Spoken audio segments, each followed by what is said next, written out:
नमस्कार मित्रांनो, तुम्ही पाहणं चालू केलं आहे study sniper educational YouTube channel. या आधीच्या एका लेक्चरमध्ये आपण महाराष्ट्रातील सारख्या नावाचे तालुके अभ्यासले होते, ते ट्रिक्सनुसार होते। पण आजच्या या व्हिडिओमध्ये आपण ट्रिक्सचा वापर न करता कशाप्रकारे महाराष्ट्रातील जवळजवळ सारख्या नावाचे असलेले तालुके बघणार आहोत। तर या जवळजवळ जे सारखे नाव आहेत म्हणजे तालुक्यांचे, फॉर एक्झाम्पल भोकर, भोकरदन, त्यानंतर समुद्रपूर आणि संग्रामपूर, आर्वी, आर्णी, मुखेड, मुंदखेड, मोखाडा, मोताडा, तर या अशा प्रकारचे जे तालुके आहेत ते कोणत्या जिल्ह्यात आहेत, येणाऱ्या काळात किंवा कधीही अशा प्रकारचा प्रश्न येऊन जातो। तर आपल्याला काय करायचं आहे ते या ठिकाणी मी आता स्क्रीनवरती देखील तुम्हाला एक सिक्वेन्स देणार आहे, त्यानुसार तुम्ही हे लक्षात ठेवू शकता। आणि न अदरवाईज तुम्ही नोट्समध्ये किंवा एखादी जी तुमचे स्टडी नोट्स आहे त्याच्यावर लिहून ठेवायचं, म्हणजे जेव्हा जेव्हा तुम्ही ती नोट्स ओपन कराल तेव्हा तेव्हा वारंवार रिव्हिजन करून हे तालुके तुम्हाला पाठ होऊन जातील। तर चला तर सुरुवात करूया। आजचा पहिला तालुका घेऊया आपण भोकर। हा भोकर तालुका जो आहे तो नांदेड जिल्ह्यात आहे आणि त्यास समान असलेला किंवा त्याच्यासारखाच असलेला एक अजून तालुका आहे तो म्हणजे भोकरदन। आता हा फक्त भोकर आहे आणि इकडे भोकरदन आहे। भोकर जो आहे तो मगाशी सांगितल्याप्रमाणे नांदेडमध्ये आहे आणि भोकरदन हा तालुका जालना जिल्ह्यात आहे। त्यानंतर समुद्रपूर, समुद्र, ओके, समुद्र म्हटलं तर वर्धा लक्षात ठेवा, समुद्रपूर म्हटलं तर वर्धा लक्षात ठेवा आणि संग्रामपूर म्हटलं तर बुलढाणा। आता हे लक्षात कसं ठेवायचं, समुद्र वरदान, समुद्राला वरदान होतं, किंवा मग संग्रामपूर, संग्राम, आता संग्राम म्हटलं की कसं वाटतं आपल्याला, भारदान वाटतं नाही का, काहीतरी संग्राम केला। तर बुलढाणा, आता बुलढाणा या शब्दात बुल येतो, बुल म्हणजे बैल, बैलाचा संग्राम नाही का। तर आपण अशा पद्धतीने थोडंसं लॉजिक लावून या ठिकाणी समुद्रपूर म्हणजे समुद्र कसा आहे, समुद्राला वरदान आहे, आणि संग्रामपूर म्हणजे काय, संग्राम म्हणजे कोणाचा, बुल, बुल म्हणजे बैल, ओके, बुलढाणा, अशा प्रकारे तुम्ही लिंक करू शकतात। त्यानंतर आर्वी जो आहे तो वर्धामध्ये आहे, आर्वी, आता इथं आर्वीला वी येतो शेवटी, आर्वी, वी वर्धा, ओके, असं तुम्ही लक्षात ठेवू शकता, V for Wardha, Arvi, V for Wardha. आणि आर्णी, आर्णी हा यवतमाळमध्ये आहे, हे तुम्हाला या ठिकाणी लक्षातच ठेवावं लागणार आहे। त्यानंतर मुखेड आणि मुदखेड, आता मुखेड आणि मुदखेड जे हे दोघे तालुके आहेत ते नांदेडमध्ये आहेत, मुखेड, मुदखेड, नांदेड, असं तुम्ही जर एमक जुळवला तर तुम्हाला इझिली लक्षात राहून जाईल, मुखेड, मुदखेड, नांदेड।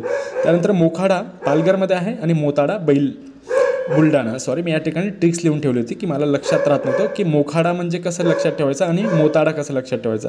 आता मोखाडा जो आहे तो पालघरमध्ये आहे आणि मोताडा बैलकार लिहून ठेवलं मी, तर तो बुलढाणा, ओके, बैल म्हणजे बुल म्हणजे बुलढाणा, या ठिकाणी मोताडा बुलढाणा। त्यानंतर पाथरी हा परभणीमध्ये आहे, पाथरी परभणी आणि पाथर्डी हा नगरमध्ये आहे। त्यानंतर पातूर हा अकोलामध्ये आहे, तर परतूर हा जालन्यामध्ये आहे। शेवगाव आणि शेगाव या दोन तालुक्यांमध्ये आपण नेहमी कन्फ्यूज असतो। तर शेवगाव आणि शेगाव कसं लक्षात ठेवणार आहात, अनेक ठिकाणी काय होऊन जातो की आपण शेवगावला शेगाव आणि शेगावला शेवगाव असं म्हणून टाकतो। तर या ठिकाणी सिंपल आहे, या ठिकाणी आपण काय लक्षात ठेवू शकतो, जिथं शेवगाव 4 अक्षरी शब्द येतो, शेवगाव, तो अहमदनगरमध्ये आहे आणि अहमदनगर शब्द देखील तुम्ही बघा तो इतर जिल्ह्यांपेक्षा थोडा मोठा आहे, अहमदनगर, ओके। तर त्या ठिकाणी तुम्ही काय बोलू शकता, तर शेवगाव जे मोठं नाव आहे ते या ठिकाणी अहमदनगरसाठी, आणि शेगाव जे छोटं नाव आहे जे की गजानन महाराजांसाठी प्रसिद्ध आहे ते म्हणजे बुलढाणा जिल्ह्यातील शेगाव, ओके। तर अशा प्रकारे तुम्ही शेवगाव आणि शेगाव याच्यातलं कन्फ्युजन मिटवू शकता। त्यानंतर हिंगणा आणि हिंगणघाट, आता हिंगणा जो आहे, हिंगणा नागपूर असं लक्षात ठेवा, हिंगणा नागपूर, नागपूरमध्ये हिंग भेटतं असं, किंवा हिंगणा 3च अक्षरी शब्द आहे हिंगणा, आणि शेवटी ज्याला ना आहे तो नागपूरसाठी आहे, आणि हिंगणघाट शेवटी ज्याला घाट आहे तो वर्धातलं थाट आहे, ओके, असं लक्षात ठेवण्यासाठी म्हणू शकतात, ओके। हिंगणघाट वर्धा।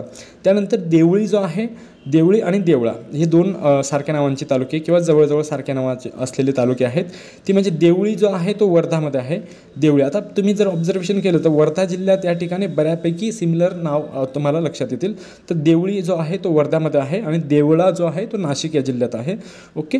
त्यानंतर जळकोट आणि अकोट, आता या ठिकाणी कोट आहे, आता जो जळ आहे तो लातूर, म्हणजे आता एक लातूर म्हटलं की आपल्याला लात वाटते नाही का, लातूर एक याच्यात मूवीमध्ये पण आहे लातूर, आता लात जळाले असं लक्षात ठेवा, जळकोट लातूर, ओके। आणि अकोट अकोला, या ठिकाणी लक्षात ठेवण्यासारखं काही विशेष नाही आहे अकोटसाठी, अकोट अकोला, ओके, असं तुम्ही या ठिकाणी लक्षात ठेवू शकता। त्यानंतर 5 नावं आहेत, ते म्हणजे सर्वात कन्फ्युजिंग आणि सर्वाधिक विचारले जाणार आहे एक्झामच्या दृष्टिकोनातून, ते म्हणजे उमरखेड, उमरेड, उमरगा, उदगीर आणि उरण।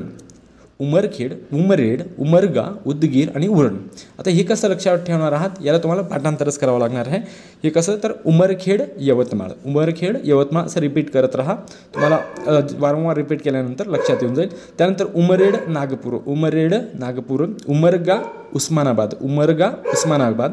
त्यानंतर उदगीर लातूर, उदगीर लातूर, उदगीर लातूर आणि उरण रायगडमध्ये आहे. आता उरण आपल्याला बऱ्यापैकी लोकांना माहिती असेल, विद्यार्थ्यांना, की उरण हा रायगडमध्ये आहे. तर अशा प्रकारे तुम्ही हा उमरेड ऊची जी सिरीज आहे, ऊ नावाचे तालुके अशा प्रकारे लक्षात ठेवू शकतात. त्यानंतर पेठ तालुका हा नाशिक जिल्ह्यात आहे आणि सोनपेठ परभणीमध्ये आहे. आता पेठ म्हटला नुसता तर नाशिक पेठला असं लक्षात ठेवा आणि सोनपेठ म्हणजे परभणीमध्ये. आता सोनपेठ कसं लक्षात ठेवणार तर सोनपरी लक्षात ठेवा. सोनपेठ सोनपरी लक्षात ठेवा. आता सोनपरी म्हणजे काय, सोनपेठ तुम्हाला लक्षात आलं तर लगेच तुम्ही सोनपरी लक्षात ठेवा आणि परी म्हटल्यावर काय आहे तर परी परभणी. ओके, परी हा परभणीसाठी असं लक्षात ठेवू शकतो.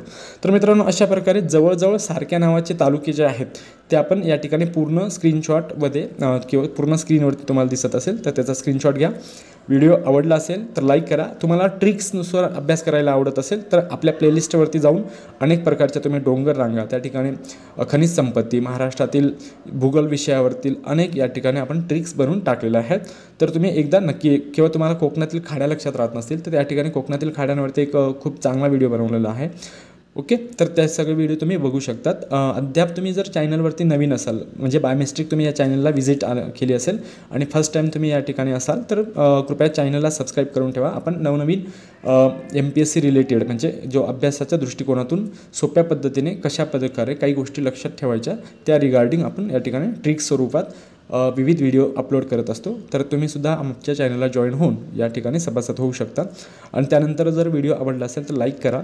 कमेंट्समध्ये काही सूचना असतील तर नक्कीच कळवा आणि तुमच्या मित्रांना जे कोणी अभ्यास करत असतील तर त्यांच्यापर्यंत व्हिडिओज शेअर करा. धन्यवाद मित्रांनो. जय हिंद, जय महाराष्ट्र.